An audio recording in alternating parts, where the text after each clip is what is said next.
પાર્ટીની પત્રકાર પરિષદમાં આપનું સ્વાગત છે।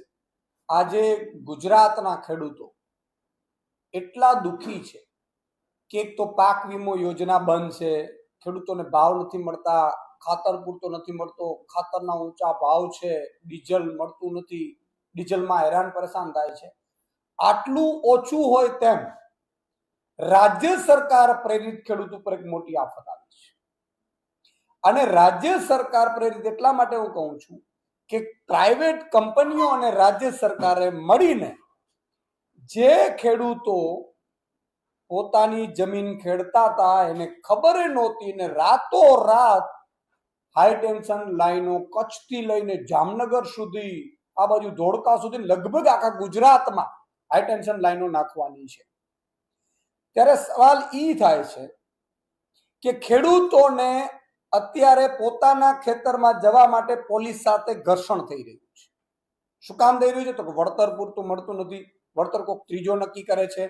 અને મેં એવું સાંભળ્યું છે, આ તપાસનો વિષય છે કે કંપનીઓ જે વીજ કંપનીઓ છે, જે થાંભલાઓ નાખે છે, પવનચક્કીઓ નાખે છે, આ વીજ કંપનીઓ કરોડો રૂપિયાનું ફંડ ક્યાંક કોઈક પાર્ટીને આપી રહી છે, નેતાઓને કોન્ટ્રાક્ટ આપી રહી છે ભાજપના, અને સાથે સાથે કેટલાક અધિકારીઓ પણ આમાંથી કમાઈ રહ્યા છે, પણ ખેડૂતને કાંઈ મળતું નથી। ખેડૂતની જમીનમાં થાંભલા નાખીને આ લોકો કરોડો કમાવાના છે।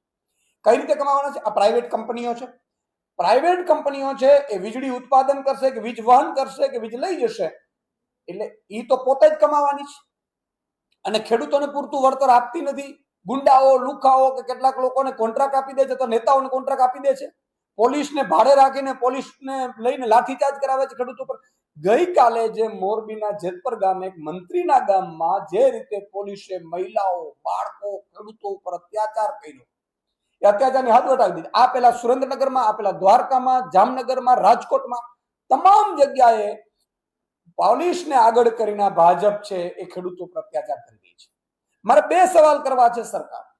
આ કહેવાતી હિન્દુ સરકાર પોતે એમ કહેતી હતી પ્રધાનમંત્રી હિન્દુ છે, રાષ્ટ્રપતિ હિન્દુ છે, મંત્રીઓ હિન્દુ છે, મુખ્યમંત્રી હિન્દુ છે, સાંસદો હિન્દુ છે, ધારાસભ્યો હિન્દુ છે, તાલુકા જિલ્લા પંચાયતના સભ્યો હિન્દુ છે, તો મારા હિન્દુ ખેડૂતો ઉપર અત્યાચાર થાય છે ત્યારે બધા મૌન કેમ છે, એના મુખડા કેમ સિવાય જાય છે?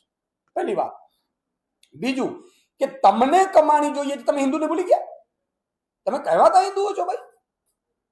ત્રીજી વાત કે આ તમામ બાબતમાં તમે એરપોર્ટ ઉપર પાર્કિંગ આપણે જે પ્રાઇવેટ કંપનીઓને તમે આપ્યું છે એ કલાકના ભાડું લે છે।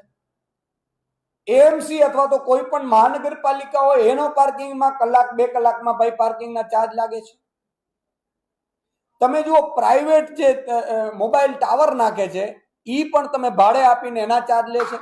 તો મારા ખેડૂતની જમીનમાં વર્ષો સુધી થાંભલાઓ નાખીને એ પણ કાંઈ વળતર વગર, એ કોને નક્કી કરે છે ભાઈ? કોણ નક્કી કરે છે? અચ્છા, કમાય છે કંપનીઓ અને વળતર સાવ ટૂંકું આપે ને એમાં તમારા ભાજપના નેતાઓ, કોન્ટ્રાક્ટરો કમાય, એ કામ રાખે એ કમાય, અધિકારીઓ ત્યાંના લોકલ કમાય, પણ મારો ખેડૂત કોઈ કમાતો નથી।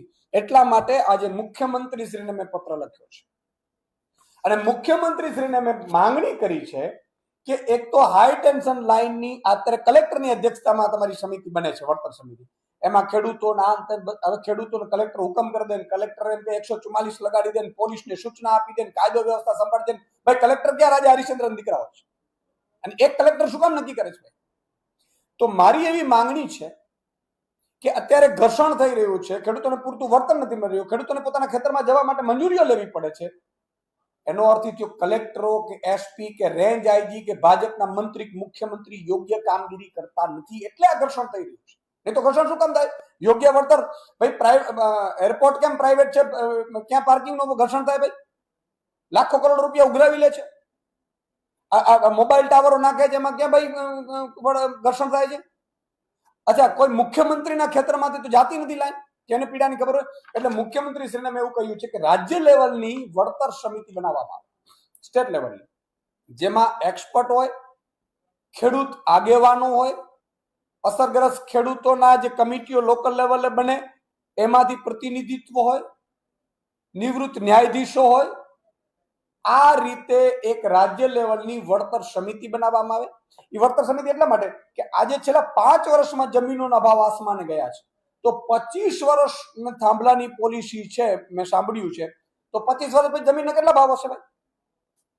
કરોડો રૂપિયા છે. ત્યારે મારો ખેડૂત શું કરશે? અચ્છા, 5 વર્ષ પછી ભાવ વધી જશે, એનું શું થશે? એટલે અમારી માંગણી એ છે કે રાજ્ય સ્તરની એક વળતર સમિતિનું ગઠન કરવામાં આવે, જેમાં વન ટાઈમ નહીં પરંતુ એક તો એ વળતરની બાબતો સમજવામાં આવે. કંપની કેટલું નફો કરે છે, કઈ કંપની છે, કેટલું કમાવાની છે. અત્યારે આપણે 8 રૂપિયા યુનિટ મળે છે, પછી 25 વર્ષ પછી 30 રૂપિયા યુનિટ મળશે, તો એ નફો કંપનીનો તો વધતો જ આવવાનો છે. તો કંપની નફો કરવાની છે, અહીંયા સેવા કરવા તો આવતી નથી, મફતમાં વીજળી તો આપવા આવતી નથી.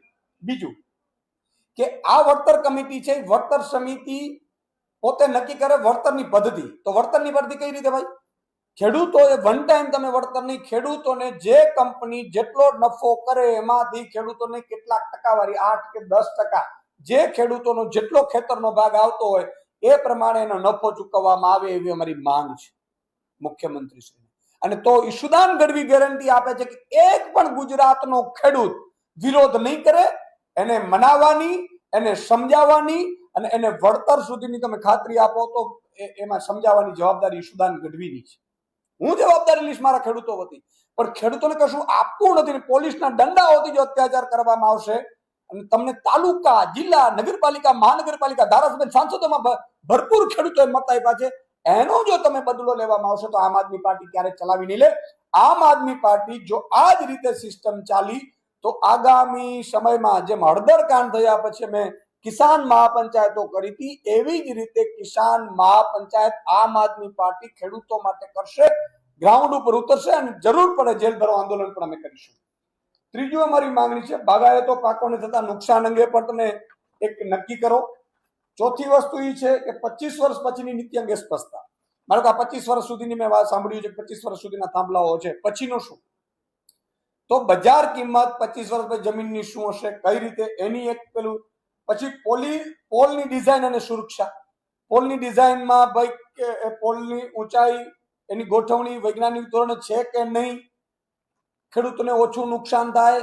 મેં સાંભળ્યું છે કે એ નુકસાન પણ ખૂબ કરે છે, અથવા તો પાંખિયા તૂટી જાય, ખેડૂતનો પરિવાર બીમાર પડે, અથવા તો એના ઉપર ઘાયલ થાય. તો આ મામલે તમારી શું વ્યવસ્થાઓ છે? પ્રોજેક્ટ અંગે સંપૂર્ણ માહિતી જાહેર કરવી. અત્યારે સરકાર છુપાવે છે, અથવા તો કઈ નાનકડા પેપરમાં એડ આપી દે. ભાઈ એડ પેપરમાં આવવાથી ખેડૂતો જો વાંચતા હોય ને એડ વાંચવા બેઠા હોય તો તમારે ખેતી ક્યારે કરવી? આ કામ સરકારનું છે. એટલે આ બાબતે પણ ક્લિયરિટી કરવામાં આવે. ગ્રામ સભાની સંમતિ ફરજિયાત બનાવી. કોઈ પણ ગ્રામ સભાની સંમતિ વગર ખેડૂત, કલેક્ટર, એસપી, ખેડૂતના ખેતરમાં રેન્જ આઈજી, મુખ્યમંત્રી પણ ઘૂસવું ન જોઈએ. આ કંપની વાળા તો શું, અને કંપનીને તમે પોલીસ ભાડે આપો છો તો ખેડૂતને પણ પોલીસ ભાડે આપવામાં આવે, એવી પણ અમારી માંગ છે. જમીન સમતલીકરણ અને પુનઃસ્થાપન. આ કામ પૂર્ણ થયા પછી જમીનનું સમતલ કરવાની વ્યવસ્થા પણ કંપનીએ કરવાની.